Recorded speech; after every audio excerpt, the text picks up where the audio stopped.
The Sea of Galilee shimmered under the afternoon sun, its gentle waves lapping against the shore.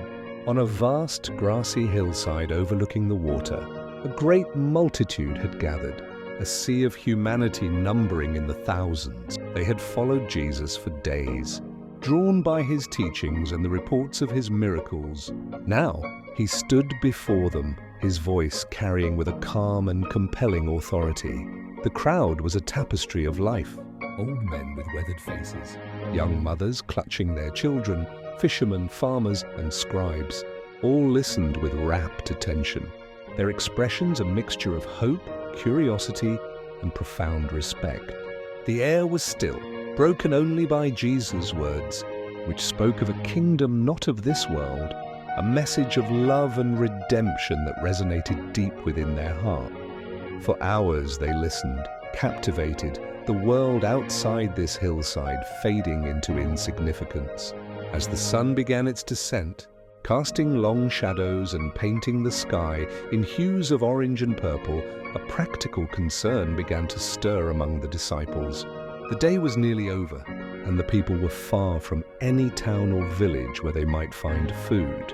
Andrew and Philip, their faces etched with worry, conferred in hushed tones. They looked out at the immense crowd, then back at each other, the impossibility of the situation weighing heavily upon them.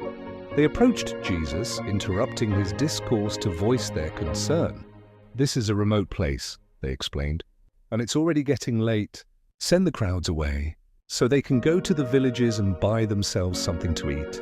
They saw only the problem, a logistical nightmare with no apparent solution. Jesus, however, saw an opportunity for faith.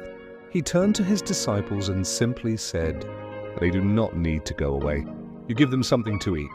The disciples were taken aback by this command.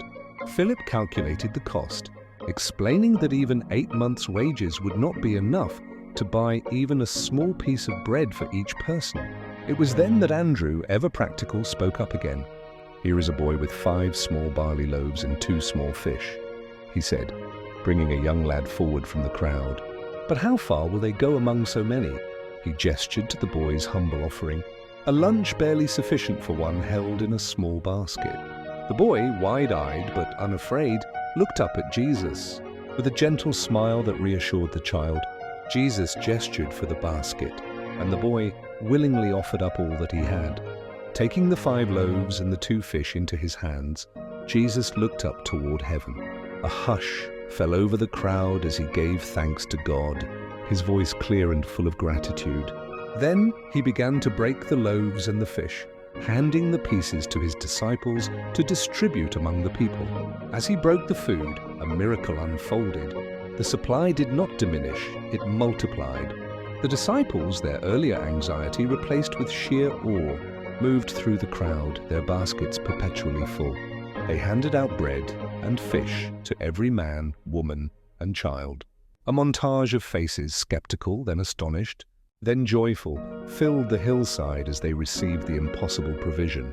The murmur of the crowd grew from disbelief to a chorus of grateful praise.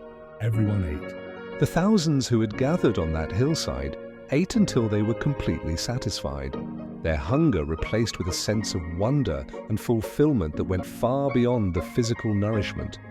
There was not just enough, there was an abundance. When everyone had finished, Jesus instructed his disciples, "Gather the pieces that are left over. Let nothing be wasted." They went through the crowd once more, this time collecting the remnants of the miraculous meal. To their amazement, they filled 12 baskets with the pieces of the 5 barley loaves that were left over by those who had eaten. As twilight settled over the Sea of Galilee, the satisfied crowd began to disperse, their hearts and minds filled with the day's events. Jesus stood alone for a moment, looking out over the now quiet landscape, a testament to the boundless provision found in faith.